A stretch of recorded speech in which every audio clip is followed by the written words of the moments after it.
नाज़रीन, इस वक्त हमारे साथ आईपीएस ऑफिसर अब्दुल रहमान साहब हैं। उन्होंने एक किताब लिखी है जिसके ऊपर काफ़ी ज़्यादा चर्चा हो रही है, absent in politics and power, political exclusion of Indian Muslims. ये टॉपिक अपने आप में बहुत ज़्यादा डिस्कशन के लायक है और काफ़ी लोगों ने इसके ऊपर डिफरेंट फॉर्म में आर्टिकल्स लिखे, डिफरेंट फॉर्म में इस पे वीडियोज़ बनाई गई। लेकिन किताब के शक्ल में इतना इम्पोर्टेंट टॉपिक और ख़ास तौर से एडमिनिस्ट्रेशन में कोई शख्स वो लिख रहा हो तो इसकी वैल्यू और भी बढ़ जाती है। अभी 2-3 दिन पहले इस किताब का इजरा हुआ, काफ़ी बड़े-बड़े जो मुस्लिम पॉलिटिशियंस हैं, वो उसमें शामिल हुए थे। काफ़ी इस पे डिस्कशन हो रहा है। हमारी खुशनसीबी है कि आप हमारे साथ हैं और इस किताब के ऊपर बात करेंगे। सबसे पहले ये बताएँ कि ये जो किताब आपने लिखी है, इस किताब में ऐसी क्या चीज़ें हैं जो लोगों को पढ़नी चाहिए?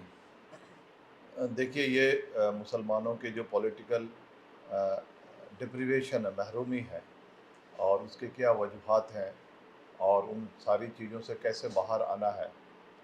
मुझे नहीं मालूम कि और भी बहुत सारी किताबें लिखी गई होंगी, लेकिन मुझे लगता है कि एक ये डॉक्यूमेंट है और जब इस किताब को रिलीज़ किया गया था तो कई जो स्पीकर्स हैं उन्होंने इस बात को तस्लीम किया था कि ये एक डॉक्यूमेंट है पॉलिटिकल डिप्रिवेशन का या उस सिचुएशन से कैसे हम बाहर आ सकते हैं। इसमें सबसे अहम चीज़ मैं आपसे ये जानना चाहूँगा कि 70 साल से ज़्यादा होने लगा है, हुँ, और लगातार मुसलमानों का जो रिप्रेज़ेंटेशन है हुँ, इंडियन पॉलिटिक्स में वो घटता गया है। हुँ। तो इसकी बड़ी वजह आप किस चीज़ को मानते हैं? देखिए फैक्ट्स एंड फिगर्स जो हैं, वो मैंने इस किताब में प्रेज़ेंट किया है, चाहे वो लोकसभा में मुसलमानों का रिप्रेजेंटेशन हो या जो मेजर स्टेट असेंबलीज़ हैं उनमें उनका रिप्रेजेंटेशन हो। ये मैंने दिखाया है कि एक सर्टेन लेवल तक मुसलमानों का रिप्रेजेंटेशन रहता है, ना उससे आगे जाता है, ना पीछे जाता है। हालाँकि थोड़ा बहुत उसमें बदलाव आता है और ये लगभग नेशनल लेवल पे 1/3 है और 2/3 हमारा डिप्रिवेशन है। इसका अ, जो चीफ रीज़न है, जो मुख्य कारण है, वो यह है कि जो पॉलिटिकल पार्टियाँ हैं, जो मुसलमानों का वोट लेती हैं और सो कॉल्ड सेकुलर हैं, वो मुसलमानों को प्रॉपर शेयर नहीं देती हैं नॉमिनेशंस में। यानी जब कैंडिडेट नॉमिनेट किए जाते हैं, तो उसमें इनको प्रॉपर नॉमिनेशन नहीं दिया जाता है। पहला रीज़न तो ये है। दूसरा रीज़न ये है कि मैंने किताब लिखने के क्रम में पाया है कि जब-जब जो सेकुलर इलेक्शन का जो माहौल है सेकुलर रहता है, तो मुसलमानों को उसमें फ़ायदा होता है। और जब-जब जो इलेक्शन का जो पिच है, वो कम्युनल होता है, तो मुसलमानों को घाटा होता है। और आज जो पॉलिटिकल स्पेस है, वो पूरी तरह से कम्युनलाइज़्ड है। और तीसरा जो रीज़न है, वो एफपीटीपी सिस्टम है। यह सिस्टम सभी कमज़ोरों को, माइनॉरिटीज़ को, छोटी पार्टियों को यह मार्जिनलाइज़ करता है। तो ये सारी रीज़न्स हैं, कुछ इंस्टीट्यूशनल रीज़न्स हैं, कुछ हमारे इंटरनल रीज़न्स हैं, जिसका ज़िक्र मैंने किताब में किया है। बिल्कुल। ये जो आपने जवाब देते हुए इंस्टीट्यूशनल और सिस्टम के जो रीज़न्स की बात की, वो हाँ, क्या रीज़न्स हैं? देखिए इंस्टीट्यूशनल रीज़न्स का मतलब है, पहला इंस्टीट्यूशनल रीज़न ये है कि जब मुसलमानों को the system of non reservation of seats जब इम्प्लीमेंट किया गया था 1949 में, कॉन्स्टिट्यूशन बनने के पहले, यानी उनको आबादी के हिसाब से जो रिजर्वेशन का जो सिस्टम आना था उसको जब खारिज किया गया था, तो एक वादा किया गया था कि मुसलमानों के रिप्रेजेंटेशन को 10 साल के बाद रिव्यू किया जाएगा। अच्छा, उस प्रोमिस को पूरा नहीं किया गया। एक अच्छा। तो एक ये इंस्टीट्यूशनल रीज़न है। दूसरा रीज़न ये है कि जहाँ से मुसलमान चुन करके आ सकते हैं, जो उनके डोमिनेटेड जो सीट्स हैं, उनको शेड्यूल कास्ट के लिए रिज़र्व करके रखा गया है। और तीसरा जो है कि जो इलेक्शन कमीशन ऑफ इंडिया का जो डीलिमिटेशन कमीशन है, और डीलिमिटेशन कमीशन एडवर्स जेरिमेंडरिंग के ज़रिए जो मुसलमानों की जो मेजॉरिटी एरियाज़ हैं, उनको इस तरह से काटा जाता है कि उसको माइनॉरिटी बनाया जाता है। चौथा जो रीज़न है मेरे ख़्याल से, वो ये है कि इतने सारे इलेक्टोरल रिफॉर्म्स पे किताबें लिखी गई, रिपोर्ट्स आए, पब्लिक में डिस्कोर्स है, लेकिन एक कौम इतना हद तक बुरी तरह से पिछड़ा हुआ है, इस पर इलेक्शन कमीशन ऑफ इंडिया ने या गवर्नमेंट ने या पॉलिटिकल पार्टीज़ ने इसको कभी भी इस चीज़ को डिस्कस एड्रेस नहीं नहीं किया। किया। तो ये मेरी नज़र में कुछ रीज़न है अच्छा, इस आपने सिचुएशन दूसरा और तीसरा रीज़न जो बताया में। कि ऐसे सीट्स जहाँ पे मुसलमानों की आबादी ज़्यादा है हुँ, और वहाँ पे शेड्यूल्ड ट्राइब या शेड्यूल्ड कास्ट के लिए रिज़र्व है, हुँ, तो रिज़र्व तो और भी सीट्स हो सकती थी, लेकिन हुँ, जहाँ मुसलमानों की आबादी ज़्यादा है, जैसे हुँ, मुझे फुलवारी शरीफ का एक सीट याद आता है पटना का, हुँ। तो इसके पीछे क्या माइंड हो सकता है?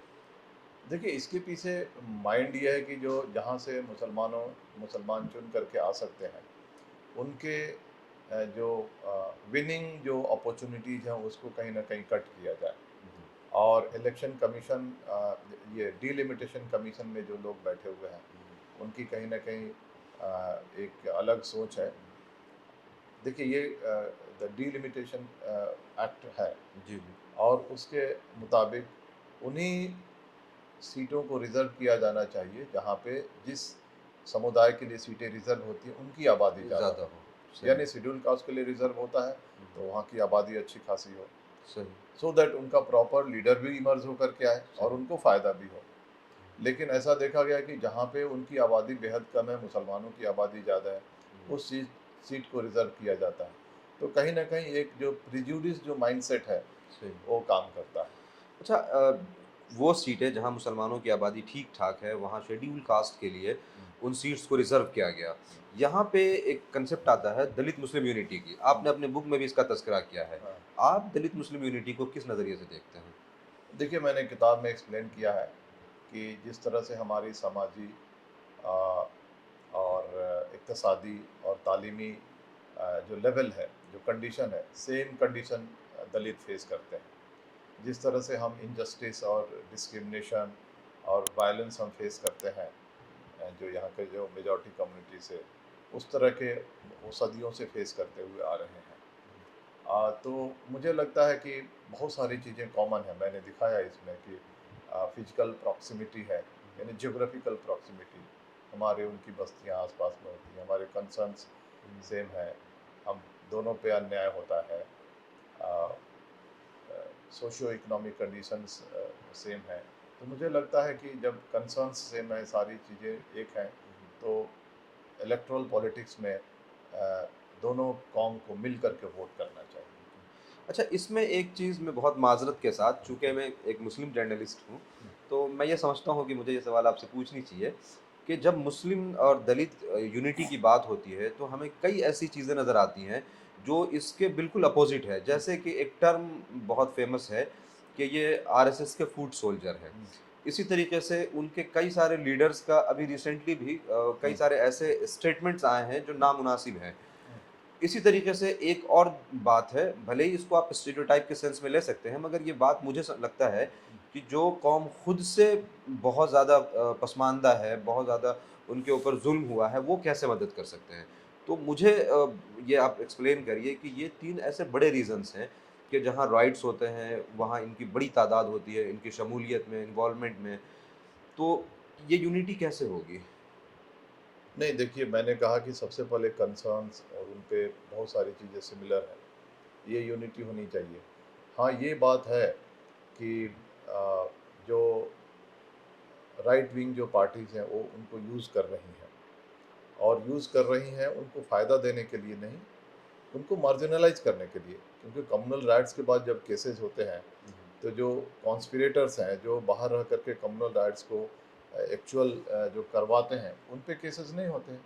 सही, केसेस तो दलितों पे होते हैं सही, और केसेस मुसलमानों पे होते हैं। सही, तो इस बात को उनको समझना चाहिए कि इस कम्युनल राइट से और उनका फूड सोल्जर्स बनने से उनको कोई फ़ायदा फ़ायदा नहीं होने है। वाला नहीं है। सही, उनको बहकाया जाता है और बहकाया जाता है मज़हब का बहाना बना करके और हिंदू राष्ट्र का बहाना बना करके। हमारा कभी भी उनके साथ क्लैश नहीं है, कोई भी इंटरेस्ट का क्लैश नहीं है, कोई भी कॉन्फ्लिक्ट नहीं है उनके साथ। सही, हमारे और उनके बीच में कॉन्फ्लिक्ट को क्रिएट किया जाता है और वो उनके हाथ का खिलौना बने हुए हैं। सही। हाँ, ये अलग बात है कि हम उनको समझा नहीं पाते हैं हुँ, और ये उनकी कामयाबी है कि वो इनको इस्तेमाल कर समझा रहे हैं। लेते हैं। अच्छा, इसमें एक चीज़ जो आपने अपनी किताब में भी जिसका ज़िक्र किया है, हुँ, मुस्लिम वोट का जो एक मिथ है वो, हुँ, और एक मुस्लिम अपीज़मेंट, हाँ, और इस मुस्लिम अपीज़मेंट के नाम पे बहुत मर्तबा मुसलमानों को ताना दिया जाता है, हुँ, कांग्रेस को क्रिटिसाइज़ किया जाता है। ये जो दोनों चीज़ें हैं, इसके हवाले से जो मिथ है, यानी ऐसे क्या-क्या आर्गुमेंट्स आपके ज़हन में हैं, कुछ चीज़ों को जो आपने किताब में मेंशन किया है, वो क्या चीज़ें हैं जो इस ये जो पॉइंट्स है, ये जो टर्मिनोलॉजी है, इसके अगेंस्ट है? नहीं देखिए, मिथ जो है वो तो फुल्ली एक जो राइट विंग जो लोग हैं उनके द्वारा क्रिएटेड किया हुआ एक वर्ड है। अगर आपका अपीज़मेंट हो या आपकी मुँह भराई हो और आपको पैम्पर्ड किया जाए तो आपकी कंडीशन तो अच्छी होनी चाहिए। सही। लेकिन इसके बरक्स मुसलमानों की समाजी, इक़्तिसादी और तालीमी जो हालत है वो बेहद ख़राब है। तो अपीज़मेंट का तो फिर मुद्दा लेकिन वो ख़त्म। तो कहते हैं कि आप बड़ी अच्छी नहीं, हालत में हैं। नहीं, वो डेटा के ज़रिए नहीं, उनको डेटा से दुश्मनी है। क्या डेटा क्या कहती है? डेटा डेटा तो कहती है कि हालत ख़राब है। हाँ, वो डेटा पढ़ते नहीं हैं, वो सिर्फ़ एक साइकोलॉजिकल परसेप्शन क्रिएट करते हैं, झूठ फैलाते हैं और झूठ के बुनियाद पे कहते हैं कि अपीज़मेंट हो रहा है। सच्चाई ये है और जानकारी और जो आंकड़े जो कहते हैं वो ये कि हालत ख़राब है, इसका मतलब अपीज़मेंट नाम की कोई चीज़ नहीं है। ये अपीज़मेंट अपीज़मेंट बार-बार बोल करके लोगों के दिमाग में इसको भरा गया है। ये बहरहाल ये बिल्कुल एक गलत बात है। दूसरी बात आपने जो कही अ, दूसरा क्या मुद्दा था? मुस्लिम वोटर्स का जो मिथ है। मुस्लिम वोटर्स? हाँ, मुस्लिम वोटर का जो मिथ है। हाँ, मिथ ऑफ मुस्लिम वोटर्स। देखिए इसमें किताब में मैंने लिखा है कि वोट बैंक पहले कहाँ से आया? हुँ, हुँ, मतलब जो इंडियन जो पॉलिटिकल जो सिस्टम है हुँ, हुँ, उसमें क्रिएशन ऑफ वोट बैंक हुँ, हुँ, वो कहाँ से ओरिजिनेट हुआ? हुँ, हुँ, फिर उसको मुस्लिम वोट बैंक से कैसे जोड़ा गया? सही। लेकिन इस बात में मैंने लिखा है कि मुस्लिम कभी भी यूनाइटेडली हुँ, किसी एक पार्टी को वोट नहीं करता है।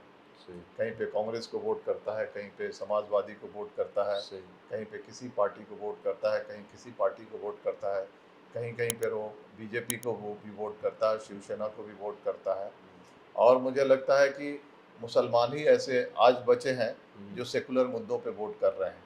सही। महंगाई पे वोट कर रहे हैं, हुँ, रोज़गार पे वोट कर रहे हैं, लॉ एंड ऑर्डर पे वोट कर रहे हैं, सेफ्टी एंड सिक्योरिटी पे वोट कर रहे हैं, हुँ, सुशासन के लिए वोट कर रहे हैं। सही, बाकी लोग तो बिल्कुल कम्युनल एंगल और धार्मिक आधार पे वोट कर रहे हैं। सही। तो ये जो मिथ है कि मुस्लिम जो है एक वोट बैंक है और कोई उनको यूज़ कर रहा है हुँ। या एक बिल्कुल यूनाइट होकर के वोट करते हैं, ये बिल्कुल गलत है। तो इसमें एक चीज़ मैं आपसे पूछना चाहूँगा हुँ, कि अभी जो उत्तर प्रदेश में असेंबली इलेक्शन हुआ, तो हुँ, मुसलमानों ने मेजॉरिटी मुसलमानों का जो वोट था, वो सपा को गया। हाँ, लेकिन हम ये देखते हैं कि जब उत्तर प्रदेश में मुसलमानों पर ज़ुल्म होता है, ऐसे हादसात होते हैं, तो अखिलेश यादव बाज़ दफ़ा तो नाम भी नहीं लेते हैं जब इंसिडेंट का ज़िक्र करते हैं, या ये कि वहाँ जो दूसरे लीडर्स हैं, वो भी आम तौर से खामोश रहते हैं इन इश्यूज़ के ऊपर। इसी तरीके से जो मुस्लिम वो मुस्लिम पार्टियाँ हैं, जो मुस्लिम पॉलिटिकल पार्टीज़ हैं, उनके जो इलेक्शन लड़ने का तरीक़ा है, उसमें बहुत सारी कमियाँ नज़र आती हैं, जो तकरीबन फ्रॉड के हद तक चली जाती है। अगर मैं आपको डायरेक्ट कहूँ तो सीटों की खरीद और बिक्री, इस तरह के मामलात। तो आपको ऐसे सख्त सिचुएशन में क्या लगता है मुसलमानों के लिए फ्यूचर? देखिए मुसलमानों को एक आइडियल पॉलिटिक्स करनी चाहिए जिसमें ट्रांसपेरेंसी हो, ईमानदारी हो और काबिलियत का एक पैमाना हो कि जो सबसे ज़्यादा डिज़र्विंग हो उनको वोट दिया जाए, किसी तरह का कोई पैसे का लेन देन नहीं हो और मेहनत हो, सेकुलर जो मुद्दे हैं उनको उठा करके पॉलिटिक्स किया जाए और बाकी समाज को जोड़ा जाए। देखिए किताब में मैंने तो लिखा है मुस्लिम रिप्रेजेंटेशन, लेकिन बहुत कम सीटें हैं जहाँ पे मुस्लिम सिर्फ़ अपने दम पर चुन कर के आ सकते हैं। कहीं न कहीं उनको सही। दूसरे कौमों का वोट चाहिए, या तो शेड्यूल कास्ट का वोट चाहिए या ओबीसी का वोट चाहिए हुँ, हुँ, या जो गरीब लोग हैं उनका वोट चाहिए या अदर मार्जिनलाइज़्ड हैं उनका वोट चाहिए। सही। तो हमको सेकुलर मुद्दों पे इलेक्शन लड़नी चाहिए, रोज़ी-रोटी, इनजस्टिस, ह्यूमन राइट्स जो डे टू डे मुद्दे हैं उनको लेकर के ये करना चाहिए और हमारे जो कॉन्टेंशियस जो इश्यूज़ हैं हुँ, हुँ, जहाँ पे एक राय नहीं है, कुछ इश्यूज़ ऐसे हैं जो कम्युनल इश्यूज़ हैं, कुछ इश्यूज़ ऐसे हैं जो रिलीजियस इश्यूज़ हैं, उनको दूसरे प्लेटफॉर्म पे हम उनको सॉल्व डिस्कस कर करें। सकते हैं, उनको बैक सीट में रख करके हुँ, हुँ। और सेकुलर मुद्दे को आगे ला करके हमको इलेक्शन लड़ना चाहिए और दूसरे के कॉन्फिडेंस को जीतना चाहिए। ये जो आप जिस आइडियल पॉलिटिक्स की बात कर रहे हैं कि हाँ, मुसलमानों को एक आइडियल पॉलिटिक्स करनी चाहिए, हाँ, ऐसे सिचुएशन में हाँ, जब एक बहुत radical Hindutva nationalist party run कर रही है और उसके तरफ से तमाम जुल्म हो रहा है और तमाम जुल्मों के साथ साथ मुसलमान कहीं पे मुत्तहिद ना हो सके, कोई ऐसा थिंक टैंक ना क्रिएट हो सके, उसको डिस्ट्रॉय करने की तमाम पॉलिसीज़ अप्लाई कर रहे हैं और ख़ुद मुसलमानों का जो मोरालिटी है उसका कलेक्टिव डिक्लाइन हुआ है। तो आपको ये लगता है कि वो आइडियल पॉलिटिक्स पॉसिबल है? नहीं, नहीं, बिल्कुल मुमकिन है और मुसलमानों को इसे करके दिखाना चाहिए। और जब देखिए चारों तरफ अंधेरा हो और जब उसमें रोशनी जलाई जाती है, तो उसका एक अलग इम्पोर्टेंस है, अलग अहमियत है। और मुझे लगता है कि आज जब इतना जो पॉलिटिकल मोरालिटी है, जो आप जिसका ज़िक्र आपने किया कि पूरी तरह से डिक्लाइन हुआ है, जहाँ पे झूठ फैलाया जाता है, कम्युनल किया जाता है, जहाँ पे करप्शन का बोलबाला है। इस सिचुएशन में अगर मुस्लिम्स आते हैं, दूसरे के कॉन्फिडेंस को जीतते हैं, सेकुलर इश्यूज़ पे राजनीति करते हैं या मोरालिटी को लेकर के आते हैं, तो मुझे लगता है कि न सिर्फ उनके लिए अच्छा है, बल्कि हमारे देश के लिए अच्छा है। एक और सवाल मेरे जो ज़हन में आ रहा है कि पिछले 70-75 साल से लगातार मुसलमानों पर अटैक्स हुए हैं और बाज़ दफ़ा ये सिस्टमैटिक अटैक्स हैं, जिसमें मुस्लिम पॉलिटिक्स को तकरीबन ख़त्म कर दिया है, जिसके ऊपर आपकी किताब भी है। ऐसे सिचुएशन में जब खुद मुस्लिम लीडर्स जब दूसरे सेकुलर पार्टीज़ में जाते हैं, तो वहाँ पे वो अपनी शनाख्त से भी कॉम्प्रोमाइज़ कर लेते हैं। और एक तो ये कि वो उनकी खुद की सलाहियत ऐसी नहीं है कि वो अपने आइडियोलॉजी के अकॉर्डिंग खड़े होकर के कोई फ़ाइट कर सके। दूसरा ये कि सिस्टमिक ऑपरेशन भी है। तीसरा ये कि ऐसी गवर्नमेंट है जो आपको दबा रही है। तो आपको लगता है कि ऐसा कोई पोज़ीशन बन पाएगा जहाँ मुसलमान खड़े हों? नहीं, बिल्कुल बनेगा। देखिए, मैंने इसमें लिखा है कि मुसलमानों के सामने पॉलिटिकल ऑप्शंस क्या-क्या हैं, कि पॉलिटिक्स से दूर रहें, कि सेकुलर पार्टीज़ को वोट करें या अ, खुद की पॉलिटिकल पार्टी खड़ी करें। इन सारी बातों पे मेरा ज़िक्र है। लेकिन मैं यह कहना चाहता हूँ कि जो पॉलिटिकल रिप्रेजेंटेटिव्स हैं, उनको क्यों नेता कहते हैं? उनको लीडर क्यों कहा जाता है? हुँ, उनको क्यों हम चुन करके देते हैं? उनको सही, क्यों जिताया जाता है? सही। इसलिए जिताया जाता है कि जो कौम के जो कंसर्न्स हैं, हुँ, जो कौम की जो मसले-मसाइल हैं, उनकी जो अंदर की जो बात है, हुँ, उसको उनको प्रॉपर प्लेटफ़ॉर्म पे रखना चाहिए। सही। ठीक है, पार्लियामेंट में आप नहीं रख सकते हैं, हुँ, लेकिन बाहर तो बहुत सारे प्लेटफ़ॉर्म्स हैं। सही। आप कई प्रोग्राम्स को अटेंड करते हैं, आप प्रेस हुँ, कॉन्फ्रेंस करते हैं, वर्कशॉप अटेंड करते हैं, सही। पार्टी के जो इंटरनल ऑर्गेनाइजेशनल मीटिंग्स होते हैं, हुँ, उसमें आप इन सारी बातों को रख सकते हैं। हुँ। तो कहीं न कहीं जो मुस्लिम रिप्रेजेंटेटिव्स है, उनका ये फेलियर है और जिसका ज़िक्र मैंने किताब में भी किया है। अच्छा, ये जो मुस्लिम रिप्रेजेंटेटिव के बारे में आप कह रहे हैं, हुँ, तो ऐसे सिचुएशन में जब आप बहुत पुरुम्मीद हैं हाँ। कि एक ऐसा मोर्चा, एक ऐसी पोज़ीशन खड़ी हो सकती है मुसलमानों की, जो बहुत स्ट्रॉन्गली अपनी दलालत करे। हुँ। तो इस वक़्त आपको ऐसी कौन-सी ऑर्गनाइज़ेशन या ऐसी कौन-सी पॉलिटिकल पार्टी नज़र आती है या ऐसी कोई पॉलिटिकल पार्टी हो जिसका ये स्ट्रक्चर हो, वो कौन-सी पार्टी होगी? जिससे आप उम्मीद करते हैं कि ये मुसलमानों को लीड करेंगे? नहीं, देखिए, ऐसा तो कोई नेशनल लेवल पे कोई स्ट्रक्चर मुझे नहीं दिख रहा है। येस, जो स्टेट लेवल हाँ, पे? रीजनल जो एरियाज़ हैं, वहाँ पे मुझे उम्मीद दिखती है जैसे? कि जैसे आसाम में एआईयूडीएफ है, केरल में आईयूएमएल है और आंध्रा तेलंगाना में एमआईएम है। और इन तीनों पार्टियों को मैंने मधु इसीलिए किया था हुँ, हुँ। कि मुस्लिम रिप्रेजेंटेशन बढ़े, इनका ये प्राइमरी मुद्दा है। सही। बाकी जो सेकुलर पार्टीज़ हैं या रीजनल पार्टीज़ हैं, उनका प्राइमरी कंसर्न मुस्लिम रिप्रेजेंटेशन नहीं है। उनका कंसर्न कुछ और है, साइड बाय साइड ये इश्यू चलते हैं। तो मेरा कहना है कि ये पार्टियां हैं जिनके तरफ मुसलमान देखते हैं। असम के अंदर आईयूडीएफ के 16 एमएलए हैं और पिछले साल 1 महीने में 46 कस्टोडियल डेथ हुआ था हुँ, हुँ, और वहाँ लगातार मुसलमानों पे ज़ुल्म हो रहा है। हुँ, इसी तरीके से हैदराबाद के अंदर हम देखते हैं कि एमआईएम के 7 एमएलए हैं और वहाँ पे लगातार कम्युनल एनवायरनमेंट क्रिएट किया जा रहा है। वहाँ पे एक एमएलए है जिसके तरफ से बार-बार हेट स्पीचेस दिए जाते हैं, बाज़ दफ़ा गुस्ताखी होती है। इसके अलावा और भी वहाँ पे कुछ इस तरह की चीज़ें हैं जिसमें बहुत स्ट्रॉन्गली इनके तरफ से ऐसी कोई दावेदारी या कोई पॉज़िटिव एक्शन लिया जाए वो नज़र नहीं आता है। तो कैसे वो क्या चीज़ होगी जिससे इन इन इन पे भरोसा किया जाना चाहिए? नहीं, ये इनका फेलियर है कि मुसलमानों का प्रोटेक्शन, उनका सेफ्टी, उनका एम्पावरमेंट, इन्हीं सारी बातों को लेकर के तो मुसलमान आप पे भरोसा करते हैं, और उन्होंने आपके रिप्रेजेंटेटिव्स को जिता करके भेजा है।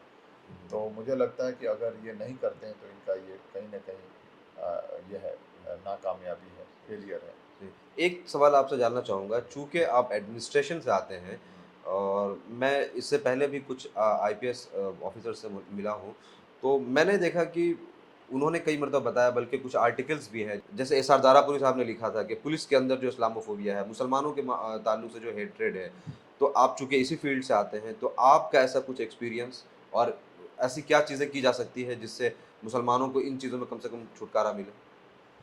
देखिए, जो पुलिस हो या कोई और डिपार्टमेंट हो, it's a reflection of the society. Whole society. तो जिस तरह का समाज रहेगा उसी तरह की पुलिस बनेगी, जिस तरह का समाज रहेगा उसी तरह का टीचिंग फील्ड बनेगा। तो बहरहाल जहाँ तक जो पुलिस डिपार्टमेंट का सवाल है, सबसे पहले तो मुझे लगता है कि वहाँ पर भी ड्यू रिप्रेजेंटेशन होना चाहिए मुसलमानों का, कि जो उनके दिलों में गलत फहमियाँ हैं उनको दूर किया जा सके।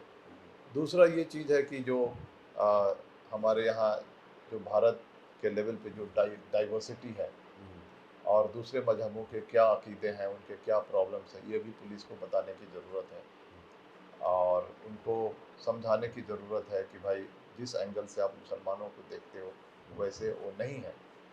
तो एक ये बात है, और दूसरी बात ये कि जो उनके जो ट्रेनिंग मटेरियल हैं, वो ट्रेनिंग मटेरियल को भी कहीं न कहीं थोड़े से कम्युनल हार्मनी, राष्ट्रीय एकता, इन सारी चीज़ों को अगर हम थोड़ा-सा प्रमोट करें तो ये बेहतर होगा।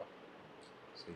और एक दूसरी बात ये आखिर में ये कहूँगा कि कहीं न कहीं उनको जो पॉलिटिकल जो क्लचेज़ हैं, हुँ, उनसे अगर उसको आज़ाद कर दिया जाए तो थोड़े से इंडिपेंडेंट वो काम करेंगे। सही। नहीं तो ऐसा देखा गया है कि सरकार बदलती है और पुलिस का रवैया चेंज हो जाता है।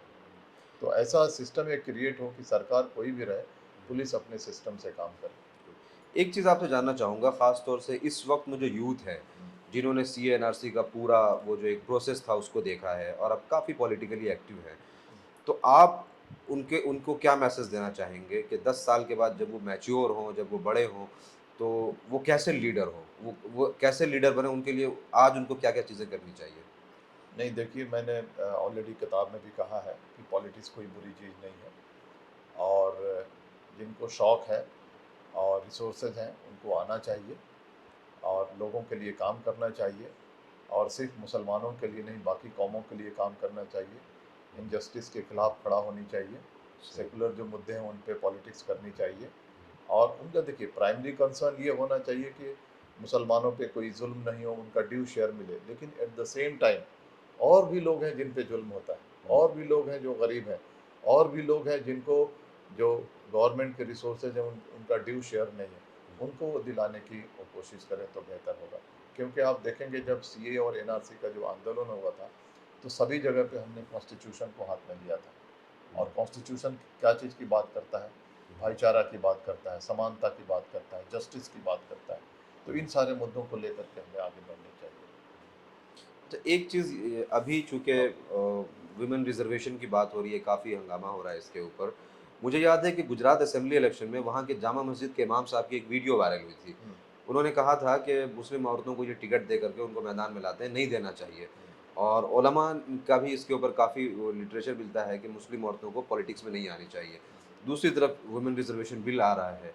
इस पे आपका क्या स्टैंड है? और देखिए, जो हमारा जो भारतीय राजनीति है सबको एक समान मौका देता है, और जब आप किताबें पढ़ेंगे तो डेमोक्रेसी का मतलब ही होता है प्रोपोर्शनल रिप्रेजेंटेशन। हुँ, मतलब अगर एक्चुअल डेमोक्रेसी आपके यहाँ है, इसका मतलब जितने जो सोसाइटी के सेगमेंट्स हैं, हुँ, चाहे वो मजहबी एतबार से हो, चाहे वो जातीय एतबार से हो, या भाषाई एतबार से हो, हुँ, या नेशनलिस्टिक एतबार से हो, यानी हुँ, सबको प्रोपोर्शनल रिप्रेजेंटेशन मिलना चाहिए। अगर प्रोपोर्शनल रिप्रेजेंटेशन नहीं है, हुँ। इसका मतलब कि वो एक अच्छा डेमोक्रेसी नहीं है। तो सबसे पहले तो अगर ये आया है जो वुमेन रिजर्वेशन बिल है जिसका जिक्र मैंने किताब में भी किया है, इसका मतलब है कि जेंडर जस्टिस ज़रूरी है, लेकिन at the same time social justice भी हमारे लिए ज़रूरी है। अगर शेड्यूल कास्ट शेड्यूल ट्राइब कि औरतों के लिए सीटें रिज़र्व होती हैं, तो उसमें मुसलमानों के लिए और ख़ास करके अल्पसंख्यक औरतों के लिए और ओबीसी की जो वुमेन हैं उनके लिए भी रिप्रेजेंटेशन होना चाहिए, उसका भी प्रावधान होना चाहिए। और अगर नहीं होता है तो कहीं न कहीं जो हमारा जो इंक्लूसिव डेमोक्रेसी और सोशल डेमोक्रेसी का जो कंसेप्ट है, उसको कहीं न कहीं हम ख़त्म कर रहे हैं। और जहाँ तक मौलाना की आपने बात कही, मुझे लगता है कि अ, जो जो रिलीजियस लीडर्स हैं उनको सोशल मैटर्स में गाइड करना चाहिए, रिलीजियस मैटर्स में गाइड करना चाहिए, जो कल्चरल मैटर्स हैं वहाँ पे कौम को गाइड करना चाहिए, पॉलिटिक्स को थोड़ा सा छोड़ दें तो बेहतर एक आखिरी सवाल आपसे पूछना चाहूँगा कि इस वक्त जो मुल्क की हालत है जी। और जो मुसलमानों के जो सियासत की हालत है और आपने जो किताब में पूरा नक्शा खींचा है मुसलमानों की तारीख का हिंदुस्तान के अंदर इंडियन पॉलिटिक्स में, इन सारी चीज़ों को देखते हुए अगर ये किताब में जो बातें सजेस्ट की गई है उसको इम्प्लीमेंट किया गया तो, और अगर वो इम्प्लीमेंट ना हुआ, मुसलमानों ने अपनी हालत ठीक नहीं करी, तो हिंदुस्तान का और मुसलमानों का मुस्तकबिल क्या होगा? देखिए ये डेमोक्रेसी को स्ट्रेंथन करने में, मजबूत करने में मुसलमानों ने, दलितों ने, कमज़ोरों ने, गरीबों ने बहुत अहम रोल निभाया है। क्योंकि ये लोग हैं जो डेमोक्रेसी को चाहते हैं। अगर यहाँ पे डेमोक्रेसी रहा तो इनको इक्वल राइट्स मिलेगा, इनको जस्टिस मिलेगा। जो बड़े लोग हैं, जो मजबूत लोग हैं, जो अपर कास्ट के लोग हैं, जो एलीट हैं, वो डेमोक्रेसी इसलिए चाहते हैं कि वो सत्ता हाथ में रहे, हम दूसरे को रूल कर सकें। तो दोनों के कंसर्न बिल्कुल अलग-अलग हैं। और इसमें जो मेजॉरिटी जो है, जैसे मैंने पहले कहा कि जो कमज़ोर हैं उनकी, चाहे कमज़ोर कोई भी हो, उनका मेजॉरिटी उन्होंने ज़्यादा मजबूत किया है। अगर मुसलमानों को पूरी तरह से मार्जिनलाइज़ किया गया, तो जो डेमोक्रेटिक सिस्टम है वो कहीं न कहीं कमज़ोर होगा। तो मुझे लगता है कि और मुसलमानों का जो अंडर रिप्रेजेंटेशन है, उसको नेशनल प्रॉब्लम के तौर पे ट्रीट किया जाना चाहिए। जैसे मैंने आपको एक घटक गिनाया कि सरकार है, पॉलिटिकल पार्टीज़ है, इलेक्शन कमीशन ऑफ इंडिया है। इन लोगों को ये रिप्रेजेंटेशन को मुसलमानों का रिप्रेजेंटेशन नहीं देखना चाहिए। इनको देखना चाहिए कि भाई एक ऐसा सेगमेंट है जो प्रॉपर्ली रिप्रेजेंट नहीं हो रहा है। क्यों नहीं हो रहा है? और अगर नहीं हो रहा है तो इस देश का जो डेमोक्रेसी है वो कमज़ोर हो रहा है और वो इंक्लूसिव नहीं हो रहा है। और जब डेमोक्रेसी इंक्लूसिव नहीं होता है तो एक मैकेनिकल डेमोक्रेसी होता है और एक न्यूमेरिकल डेमोक्रेसी होता है। यानी एक फॉर्मेलिटी के तौर पर 5 साल के बाद इलेक्शन हो रहे हैं, सरकारें बन रही हैं, लेकिन वो किसी इक्वालिटी, जस्टिस और हार्मनी और भाईचारा की बात नहीं करती है। तो वो वाली सिचुएशन यानी मैकेनिकल और न्यूमेरिकल डेमोक्रेसी वाली सिचुएशन पैदा ना हो जाए। अगर वो सिचुएशन पैदा हो जाए, हाँ। तो फिर सोसाइटी कैसी होगी? अगर उस तरह का सिचुएशन अगर पैदा हो जाए तो सोसाइटी ऐसे होगी कि सरकार कुछ लोगों की बनेगी। जैसे मैंने कहा ना कि जो एलीट हैं, अपर कास्ट हैं, जो रिच हैं, उनकी सरकार बनेगी। जो मनमानी चाहेंगे वो करेंगे। अभी आपने देखा कि सोसाइटी में इनइक्वालिटी बढ़ रहा है, इनकम इनइक्वालिटी बढ़ रहा है, डिस्पैरिटी जिसको बोलते हैं, डिस्पैरिटी बढ़ रहा है, वो बढ़ेगा। या जो कमज़ोर हैं उन पे जुल्म बढ़ेगा, उनकी आवाज़ नहीं सुनी जाएगी। बदअमनी फैल जाएगी। जी, जी। बहुत शुक्रिया आपका हमसे जी, जी, डिटेल में बहुत अपने बहुत बहुत बहुत सारी शुक्रिया। चीज़ों पे गुफ्तगू जी, करने के लिए। बहुत बहुत शुक्रिया। Thank you.